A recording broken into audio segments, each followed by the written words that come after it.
Job ಹೆಸರಲ್ಲಿ ಒಂದು ಪಾನ್ಜಿ scheme. ಒಂದಿನ ನನ್ನ ಫ್ರೆಂಡ್ ನನಗೆ ಕಾಲ್ ಮಾಡಿ, ಬಾ ಒಂದು ಇಂಟರ್ವ್ಯೂ ಇದೆ, ಇಂಟರ್ವ್ಯೂ ಡೀಟೇಲ್ಸ್ ಮೆಸೇಜ್ ಬಂದಿದೆ ಅಂತ ಕರೆದ. ಸರಿ ಅಂತ ನಾನು ಹೋದೆ. ಇಂಟರ್ವ್ಯೂ ಇದ್ದಿದ್ದು ಬ್ಯಾಂಗ್ಳೂರಿನ MG ರೋಡಲ್ಲಿ. ಆಫೀಸ್ ಅಡ್ರೆಸ್ ಸರಿಯಾಗಿ ಗೊತ್ತಾಗಲ್ಲ ಅಂತ ಹೇಳ್ಬಿಟ್ಟು ನಮಗೆ ಮೆಸೇಜ್ ಬಂದಂತಹ ನಂಬರಿಗೆ ಕಾಲ್ ಮಾಡಿದ್ವಿ. ಅವ್ರು ಹೇಳಿದ್ದೇನಂತ ಹೇಳಿದ್ರೆ, ನನಗೂ ಸಹ ಈ ಆಫೀಸ್ನ ಅಡ್ರೆಸ್ ಗೊತ್ತಿಲ್ಲ, ನಿಮ್ಗೆ ಇನ್ನೊಂದು ನಂಬರ್ ಕೊಡ್ತೀನಿ, ಅವ್ರಿಗೆ ಕಾಲ್ ಮಾಡಿ ಅಂತ ಹೇಳಿದ್ರು. ಇಂಟರ್ವ್ಯೂ ಡೀಟೇಲ್ಸ್ ಮೆಸೇಜ್ ಮಾಡಿರೋರಿಗೆ ಆಫೀಸ್ ಅಡ್ರೆಸ್ ಗೊತ್ತಿಲ್ವಾ ಅಂತ ಲೈಟಾಗಿ ಡೌಟ್ ಆಯಿತು. ಸರಿ ಅಂತ ಅವರು ಕಳಿಸಿದಂತಹ ನಂಬರ್ ಕಾಲ್ ಮಾಡಿ ಆಫೀಸ್ ಅಡ್ರೆಸ್ ತೊಗೊಂಡು ಅಲ್ಲಿಗೆ ರೀಚ್ ಆದ್ವಿ.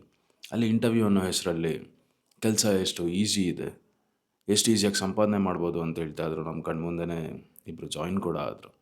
ಜಾಯಿನ್ ಆಗೋಕ್ಕೆ ಅಪ್ರಾಕ್ಸಿಮೇಟ್ಲಿ ಒಂದು 4,800 ರೂಪಾಯಿ ಗಂಟೆ ಕಟ್ಟಬೇಕಿತ್ತು.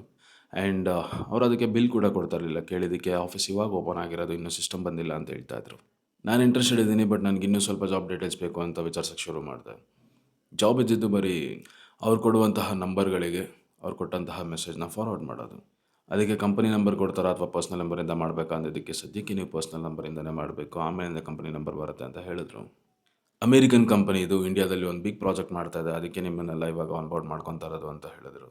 ಏನು ಪ್ರಾಜೆಕ್ಟ್ ಅಂತ ಕೇಳಿದ್ದಕ್ಕೆ, ಇವಾಗ ಅದನ್ನೆಲ್ಲ ಹೇಳೋದಕ್ಕಾಗಲ್ಲ ಅಂದರು.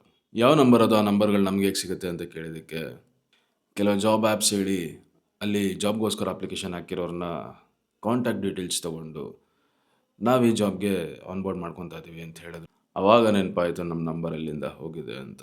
ನಾನು ಮತ್ತು ನನ್ನ ಸ್ನೇಹಿತ ಇಬ್ಬರು ಒಂದು ಆ್ಯಪಲ್ಲಿ ಜಾಬ್ಗಾಗಿ ಅಪ್ಲಿಕೇಶನ್ ಹಾಕಿದ್ವಿ.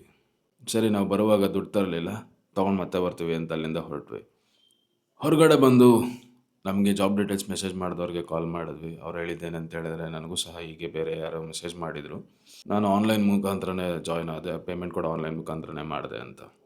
ಅವ್ರ ನಂಬರ್ ಕೊಡ್ತಾರೆ, ಪ್ರತಿದಿನ ಒಂದು 60ರಿಂದ 80 ನಂಬರ್ಗಳು ಬರುತ್ತೆ. ಆ ನಂಬರ್ಗಳಿಗೆ ಅವ್ರು ಕೊಟ್ಟಂತಹ ಮೆಸೇಜನ್ನು ಫಾರ್ವರ್ಡ್ ಮಾಡಬೇಕು ಅಷ್ಟೇ ಅಂತ ಹೇಳಿದ್ರು. ನಾನು ಜಾಯ್ನ್ ಆಗಿ ಇನ್ನೂ 10 ಡೇಸ್ ಆಯ್ತು ಅಷ್ಟೇ. ಸ್ಯಾಲ್ರಿ ಮಂತ್ಲಿ ಅಕೌಂಟ್ಗೆ ಬರುತ್ತೆ ಅಂತ ಹೇಳಿದ್ರು. ವರ್ಕ್ ಫ್ರಮ್ ಹೋಮ್ ಅಲ್ಲ ಅಂತ ನಾನು ಇಂಟ್ರೆಸ್ಟ್ ತೋರಿಸಿ ಜಾಯ್ನ್ ಆದೆ ಅಂತ ಹೇಳಿದ್ರು.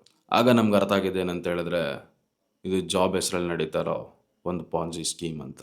ಇಲ್ಲಿ ಪ್ರಾಡಕ್ಟ್ ಇಲ್ಲ, ಜಾಬ್ಗೆ ಅಂತ ಅಪ್ಲೈ ಮಾಡೋರೆ ಪ್ರಾಡಕ್ಟ್ಸ್. ಇಲ್ಲಿ ಸೇಲ್ಸ್ ಇಲ್ಲ, ಇಂಟರ್ವ್ಯೂಗೆ ಬಂದವ್ರನ್ನ ಜಾಯಿನ್ ಮಾಡಿಸ್ಕೊಂಡು ಅವ್ರ ಮುಖಾಂತರ ಇನ್ನೂ ಜಾಸ್ತಿ ಜನನ ಜಾಯಿನ್ ಮಾಡಿಸ್ಕೊಳ್ಳೋದು ಇಲ್ಲಿ ಸೇಲ್ಸ್. ಬಿಸ್ನೆಸ್ ಹೇಗೆ ರನ್ ಆಗ್ತಾಯಿದೆ ಅಂತ ನಿಮ್ಗೆ ಆಲ್ರೆಡಿ ಅರ್ಥ ಆಗಿರುತ್ತೆ. ಆಗಿಲ್ಲ ಅಂತ ಹೇಳಿದ್ರೆ ವಿಡಿಯೋ ಮತ್ತೆ ನೋಡಿ ಅರ್ಥ ಆಗುತ್ತೆ. ನಮಗೆ ಈ ಘಟನೆ ನಡೆದಿದ್ದು 2019ರಲ್ಲಿ. ಇದೇ ಥರ ನಿಮಗೆ ಜಾಬಲ್ಲಿ ಯಾವುದಾದ್ರೂ ಒಂದು ಸ್ಕ್ಯಾಮ್ ನಡೆದಿರುತ್ತಲ್ಲ, ಅದನ್ನು ಕಮೆಂಟ್ ಸೆಕ್ಷನಲ್ಲಿ ಹಂಚ್ಕೊಳ್ಳಿ. ಜಾಬ್ ಹೆಸರಲ್ಲಿ ಯಾವ್ಯಾವ ಥರ ಸ್ಕ್ಯಾಮ್ಗಳಿದೆ ಅಂತ ಕರ್ನಾಟಕದ ಜೊತೆ ಹಂಚ್ಕೊಳ್ಳೋಣ.